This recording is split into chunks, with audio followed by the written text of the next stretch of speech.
Hey guys, so my name is Krista. I'm 21 years old. I'm currently a server at a Japanese restaurant and sushi bar. So somebody asked this question on the social media slash whatever called Reddit. And if you don't know what Reddit is, I highly suggest getting into it. I've learned a lot from it. But somebody asked on like a discussion feed, they asked, what are some ways that unattractive girls can get your positive attention? So as most people know, when you initially meet somebody, usually physical appearance in some way or another does play a factor, whether we want it to or not. I do personally believe that it's definitely not the biggest thing at all, but I understand that it can initially draw somebody. I commented this answer and a lot of people really liked it on that social media slash whatever, and so I figured this would be an okay platform to share that as well. So what are some ways unattractive girls can get your positive attention? I said there are 3 major things.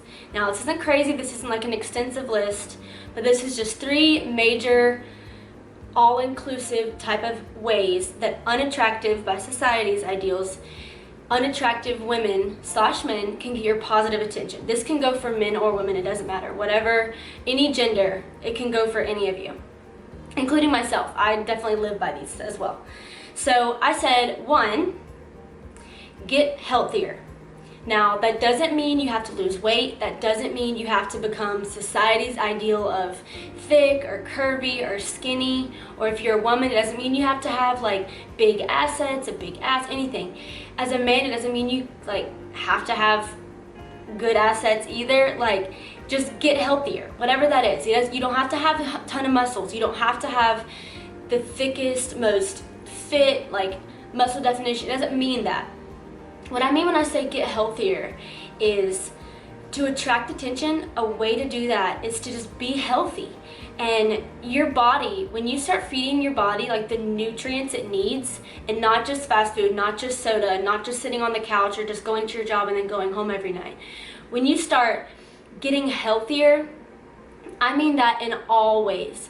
I mean, when you start drinking water, your skin and your body literally, like, y'all know some people, I know it's happened, can start glowing and it can start changing and you feel better, you feel more hydrated, you have more energy, you definitely pee a lot more often, but when you start drinking more water, your body thanks you because that's what you need. Now, I'm not saying cut out soda. I'm not saying cut out anything like processed. I'm not saying go crazy unless that's what you already want to do, then go for it. But I'm saying when you start becoming healthier, your whole body reflects that. And so that means eating fast food once a week or going out once or twice a week, trying to cook better meals, getting vegetables. Your body needs vegetables. I'm not saying put mushrooms or jalapenos or pineapples on pizza. Not that bad of a thing, just saying. But I am saying your body needs vegetables. Why is it such a taboo? I don't understand. You can fry them if you want to. That makes it even better. My mom used to wrap asparagus in bacon. Like, she used to put bacon around asparagus. That may not be the healthiest thing, but I'm getting some type of vegetable somehow. As well as drinking water, that get healthier can mean just like exercise. That doesn't mean you have to go to the gym. That doesn't mean you have to gain muscle or drink protein shakes or have smoothies instead of an actual meal. If you're hungry, eat. Always eat if you're actually hungry.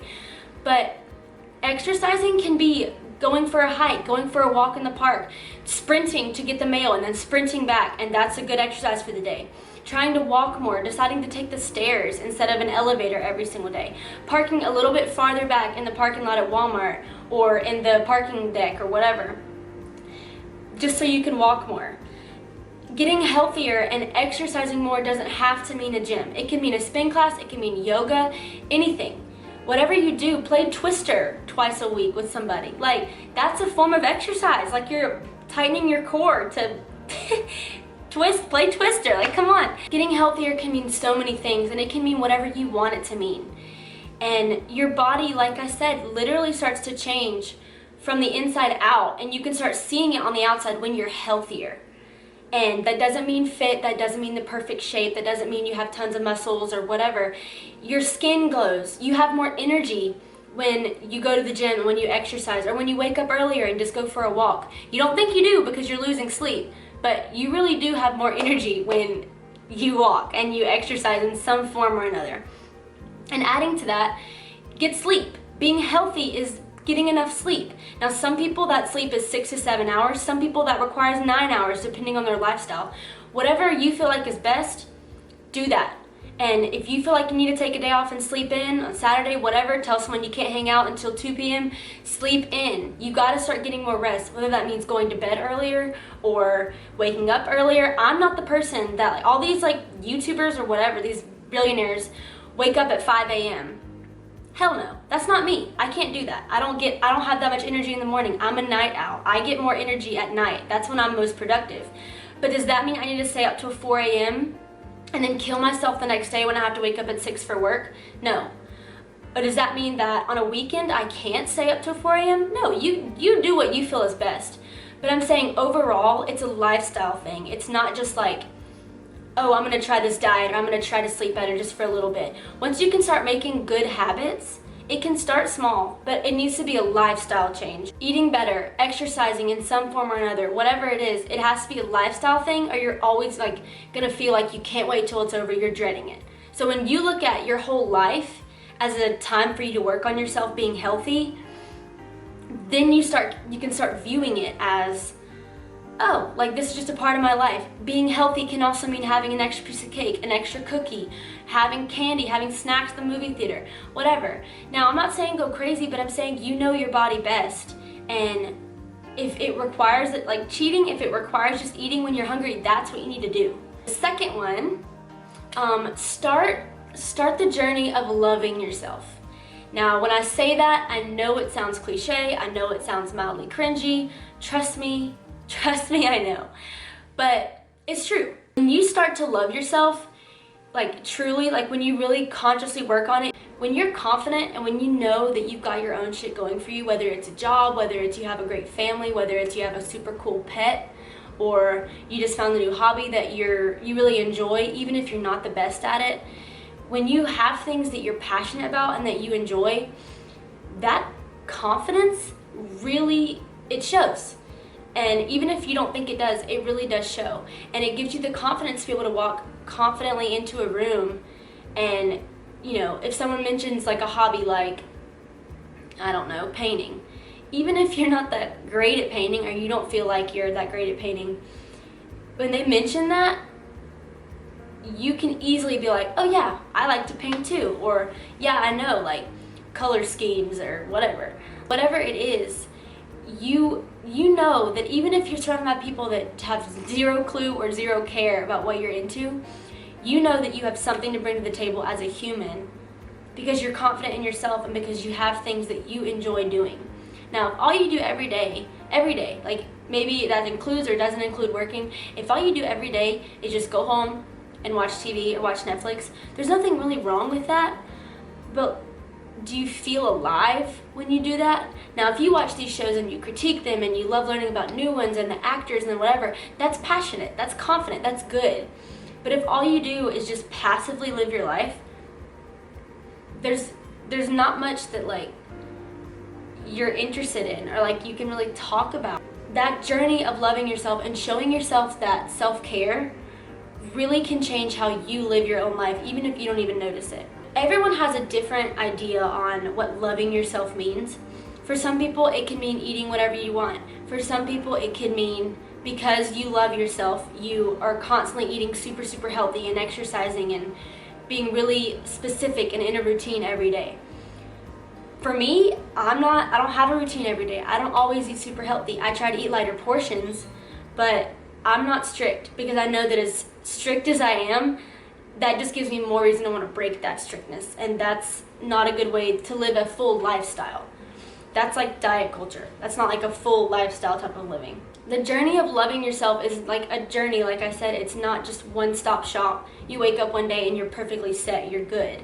It really is small things, like going for walks or hikes, going to sit in the park, painting in the park, listening to music on top of a parking deck, taking pictures of yourself if you want to, going roller skating, like scootering, whatever you're interested in.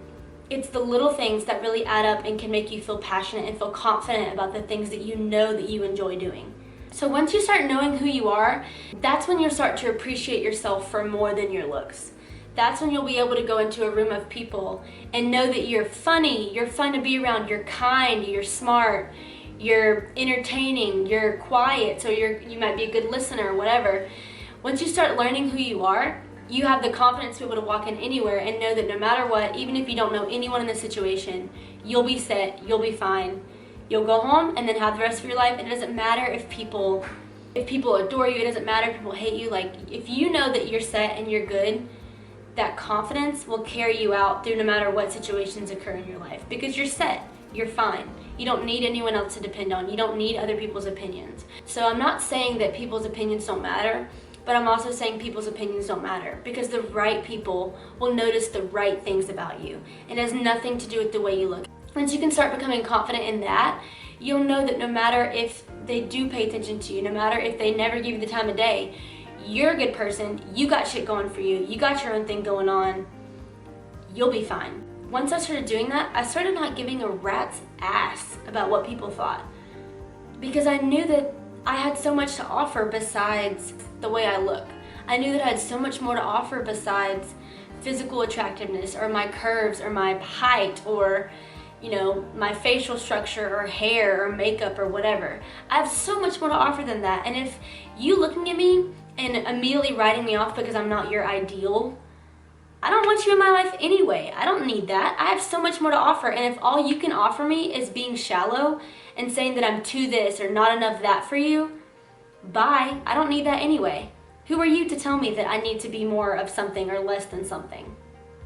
No, it's not your problem if they don't want to stick around to see how great you are. It's really not. That's not your job to try to convince them to stick around to see how great of a person and like how much of a catch you are.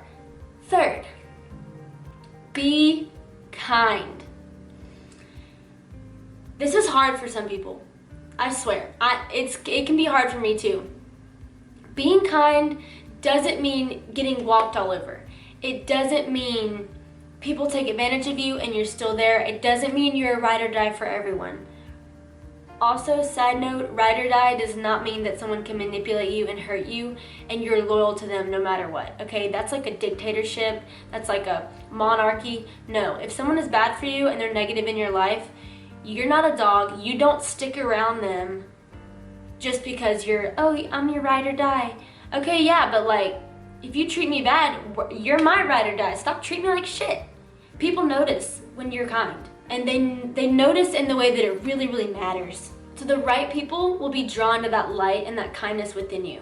When you're walking with somebody, you're on a date or something, and you're super kind to the waitress, you're super patient when things don't turn out the way you want, when you're patient with people at the bus stop. Sometimes people need that kindness, and you just taking the extra step to just count to 20 in your head, count to 10 in your head before you react, that can entirely change the whole trajectory of a conversation and a relationship. So there's that quote, I believe it's Maya Angelou.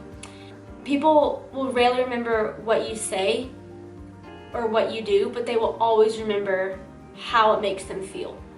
So at the end of the day, if you can walk away or go to sleep, lay your head on the pillow knowing that you made someone feel good, maybe not perfect, maybe not amazing, but you just made them feel better than they were that day, you're good, you're set, that's all you need. That's the positivity that this world freaking needs, honestly. So we all know those people that are outwardly so gorgeous, so attractive, so handsome, but then the second you really get to know them, all that gets thrown way out the window because they're an asshole, or they're obnoxious, or everything is about them, or they're super manipulative, or they lie about everything, or they have to be super attention-y all the time. We all know those people. So while physical attractiveness may get initial attention, it will not keep it, and I will swear on everything that I love, physical attraction will not keep someone there. In most relationships, most lasting relationships, whether friendship or otherwise, physical beauty doesn't mean shit, and all of us know it. People are gonna wanna be around you if you're kind and you're fun to be around. So when you start to be positive and kind to people, that light really does emit from you. So overall, my biggest suggestion really is just to remember that people's lack of appreciation or attention for you isn't your problem. Now, if you're an awful person, maybe you need to start reevaluating, figure that out, do some self-learning. Carry yourself knowing that you're doing the best you can with the situation you're in and with the hands and the cards that you've been dealt. And then everything else starts to fall into place without you even really paying attention to it. So if you want to like, if you want to subscribe, whatever. So thanks for watching.